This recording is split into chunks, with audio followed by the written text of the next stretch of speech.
Hi guys, welcome back to the channel. As you probably gathered from the intro, I'm out pigeon shooting again. I was offered a day and I've took it. The video might go on a bit for a start, but there will be action coming, believe me. I mean, I've been here set up about 20 minutes. Again, looking at my invisible watch. Why? I don't know. I've been getting a lot of messages and that just recently, asking for Chris's details.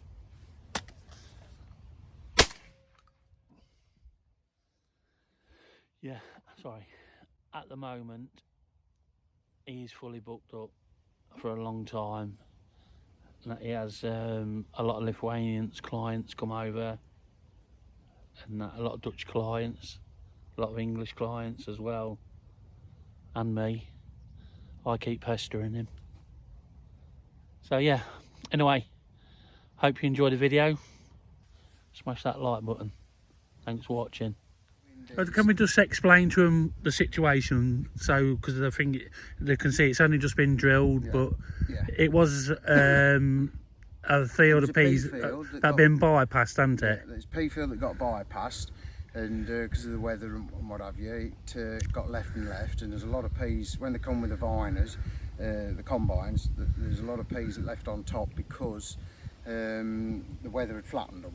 So anyway, it got dished and subsoiled and the likes, and there's still a lot of seed on top. Well, we've had a couple of bags over 200 over here on this field already, and I've left it as long as I have now for you to shoot it yourself, Dwayne. Hopefully it'll be a decent day. It is what it is, mate. I don't live too far from here, and I've been watching the birds coming in, so it looks fairly promising.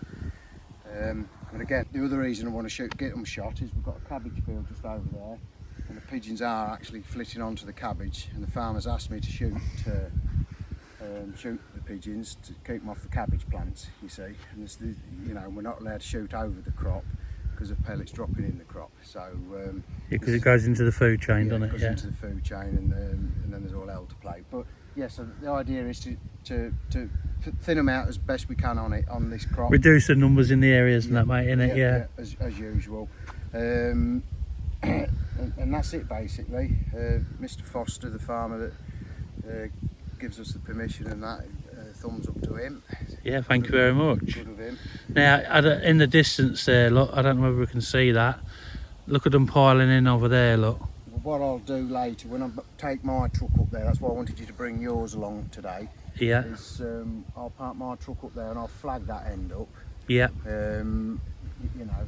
Just put some carrier bags with a clod on it, so it's just blowing about, just as a deterrent. Yeah. As you can see, we've got some trees here that they use as sitting trees, usually. If something spooks them, they'll make for trees. But yeah, so I'm only going to start with 7 decoys today. Because it's drilling, the pattern can be seen from a mile away, where pigeons are concerned. It's not the best of days with the sun shining. I'd have preferred to have a lot more cloud. Wind's perfect, but you can never have it all your own way.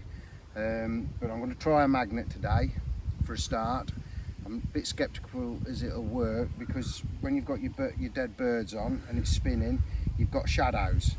And also, with your bars shining in the sun, it's like flashing. So I don't know whether to you people that's watching this, if you've ever looked and think your magnet's not working, if you go stand out and out your pattern and have a look back at what a pigeon would be looking at, you will see that, especially if you've got the long box section on these, I've made these specially, so they're on a short box section.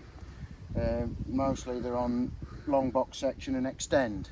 These are just fixed 6mm bar, but they haven't got the reflection surfaces that you would find on normal, modern day magnets. So again, when that magnet's you made that a long time ago, didn't you? Oh yeah, this is an homemade one.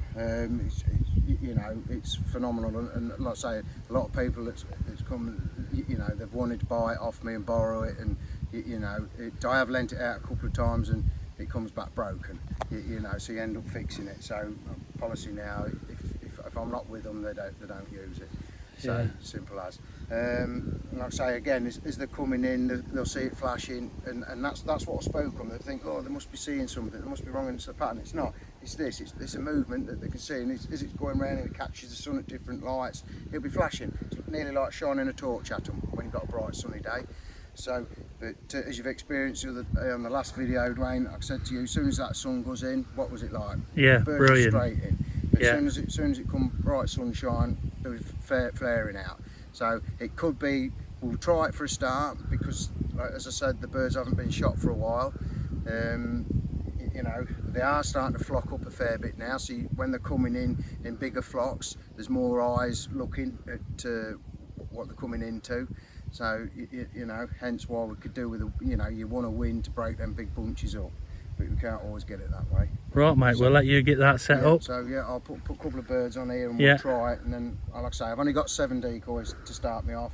Crow decoy that I'll put way out off the pattern. But we always put it upwind, because if a crow does come, which invariably they don't like magnets, but if a crow does come, it has to fly past you to look at your crow. If you put it that sideways on, they're very shy and that, you know, so we'll give it a go. We'll set it up how I think it should be for a start, and it may be that I'll have to alter things in due course. As you go. Okay. Right, just going through the magnet, how I put the birds on the magnet. I always use a bird where the wings aren't broken, so you got that rigidness about it. I also, on a windy day, I have elastic bands, little elastic bands, where I can fix the wings to, because often on a very windy day the wings can pop off and you're forever in and out putting them back on. The other thing I always do is, because it's a bird coming into land, I always splay the tail feathers and put some of them under the bar, and always hang the feet down, keep them looking as natural as possible. Angle up one slightly, and then another one I'll angle along a lot. Always tip it in, so you know, you've got 2 different things. It's not just monotonous. A lot of people I've seen, they'll have them just flat and they just look, you know, robotic. You've got more natural looking. When I set a dead bird up, which I generally try and use, I have got plastics, as you've seen before, but after the last dude shooting, I managed to save some decent dead birds. But when I set my dead birds up, I stick the spoke in its head, put him down, and I always flick his feet forward. It just sits them up off the ground a little bit more, and it saves the use of cradles. I'm not a big lover of cradles. They sit too high, and you know, they just don't look natural, do they? No, their heads are too far out and what have you. They're good on a standing crop when you've got like peas or rape. They can just lift them up a bit there, or if you're on laid crop. But on drilling, you can see a pigeon from one end of this field to the other, you see. So there's no need to, you know, go hell for leather and put a lot of decoys out. A lot of people get on the misconcept that the more decoys you have out, the more birds you'll shoot. To me, it's wrong. What I generally do is, least is better. There's more room for the birds to land, and there's not so much detail for them to look at that can be wrong. I said, because they're all the time looking, you see. You've got to make it look as natural as possible. And when you come to a field, you know, when they've been put off, there's not like 40, 50 pigeons in one little heap, like people put them. Put your decoys a long way apart, you know, and as many as you can, you know, put them as if they're feeding. A lot of people put them with their heads up. Well, a pigeon with its head up is alert. So a pigeon will come into it and see that it's, you know, something's not quite right because they've got their heads up. So they'll turn out again, and then they'll try and come back, and they're just not sure because their heads are up. Put them feeding. They're on this field to feed. You know, not all of them, but you only want odd sentries that's just landed. A pigeon that just lands will have his head up. And once he's landed and he's happy with his surroundings, he's then feeding. He's got his head down and he's working the crop, looking for food. Well, let's put 3 out there. Put a couple here. I'll set them up. Lexi sunning herself.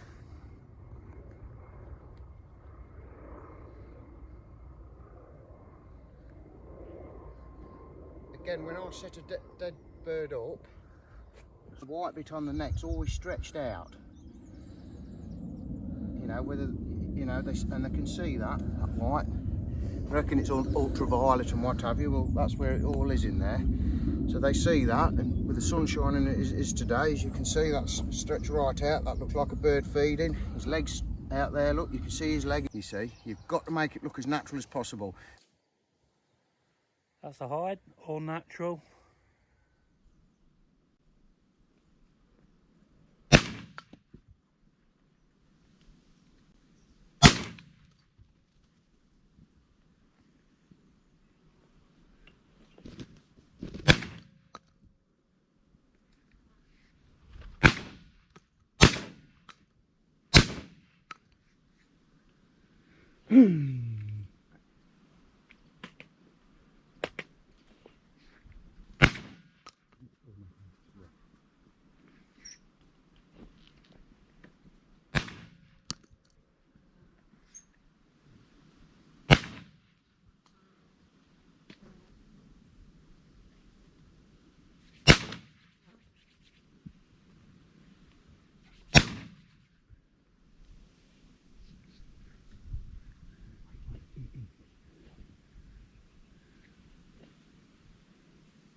I'm just wondering if they're too close to this pattern.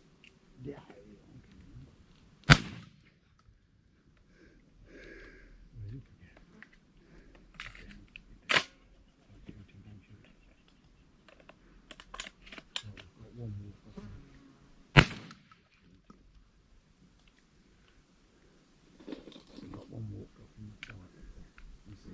Yeah, yeah.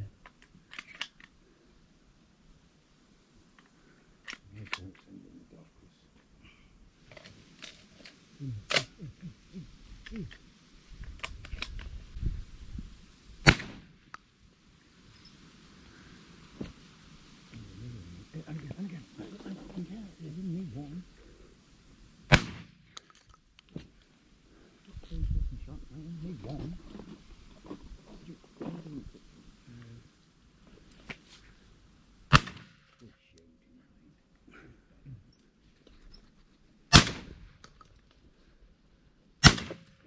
What the f*** is going on?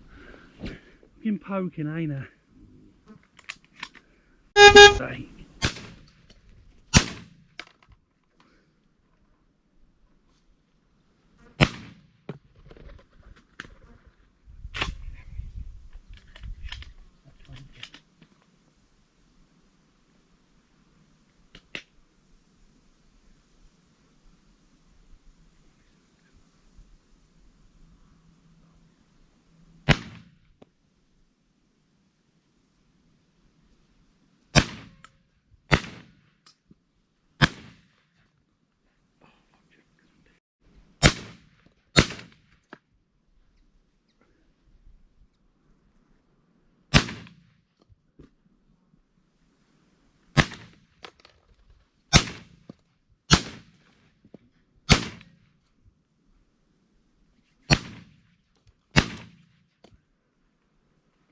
Good second shot, wasn't it? Yeah.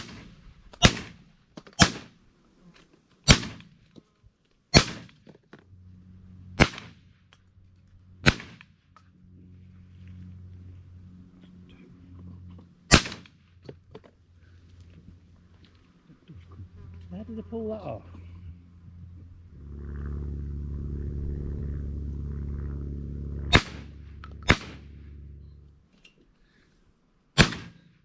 Good shot. Well done, mate. Yeah, I'm going to have a tidy up. Yeah. So we've been going about an hour and a half now and I've got 60. Chris has just gone out and having a quick tidy up. We just had a quick snack to eat and that, yeah, it's going well. A lot of pigeons in the area. There's a lot going over to the cabbage in the distance as well. Every time I shoot, they coming back this way, like, so we're getting them as well. Yeah, so it's going really well. You notice the difference as soon as I mean, at the minute there's a lot of sun out, but as soon as that sun goes in, mate, behind the cloud and that's when they send the decoy better. My shooting started off really poor, to be honest with you. Give myself a good talking to. Chris fetched me one round the ear and told me to sort myself out. Yeah, and yeah, I was being a bit too erratic, I think, but yeah, I'm back on song now. So, well, I think I am. we'll see how we get on for the rest of the video. I hope you're enjoying it. If you are enjoying it, let us know in the comments.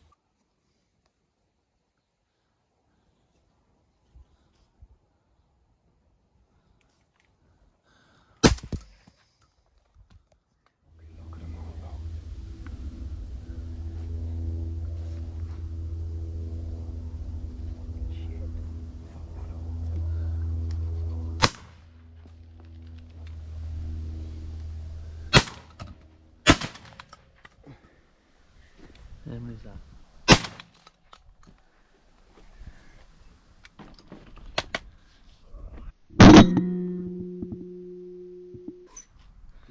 Yeah.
Pigeons.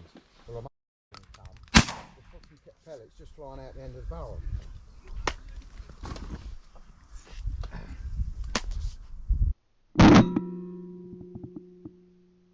Oh, fucking good shot, boy.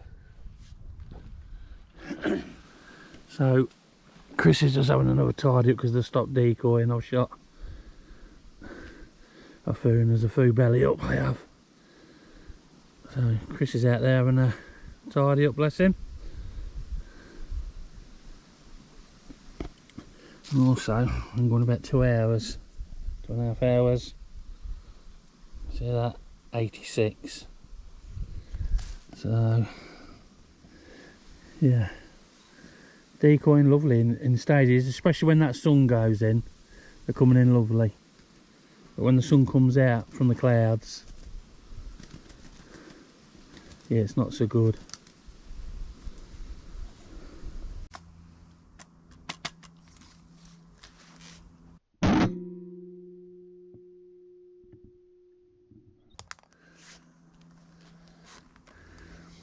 Chris has just nipped off.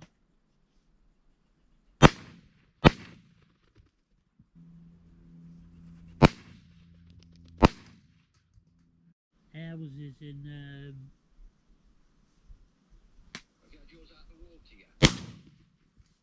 no. Sorry, I'm sorry mate, I'm pigeon shooting.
Well, Chris has just come back and we're going to pack up. It's now 4 o'clock. A day now. It's been 5 hours shooting, and this time of year with the bigger flocks coming in and what have you, it's never as productive as in the summer. They're not feeding young backwards and forwards, and winds fell in as well, which hasn't helped matters. They've come high up. The sunny day as well, the magnet, when it's cloudy it worked a treat. When the sun come out it wasn't nothing like as productive. But again, I started with 7 decoys and still only I've got 16 decoys and 2 on the magnet. That's all I've had. A lot of people, again, like I said earlier on, have got a big belief that the more birds they have out, the better they're going to draw birds, and it's not the case. I don't feel on drilling. It's not a real big field, so you know, in the flight line that they was coming through, they had to hit this end of the field first off, and they could not help but see the pattern, especially with the magnet going. So yeah, again, big gaps in between your decoys allows a lot of room for the birds to land. I had my kill zone in there where there's a big opening, and as you can see there's a hell of a lot of feathers in there. That's where most of the birds were shot today, which, you know, on the whole I'm really happy with how the day's gone. So.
Well, that's another epic day's pigeon shooting with Chris from CJW Sporting.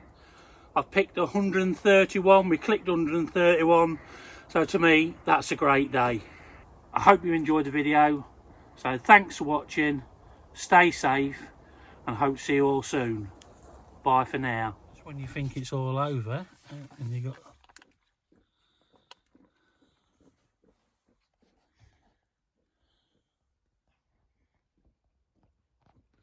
That's another one to the bag, so that's 132.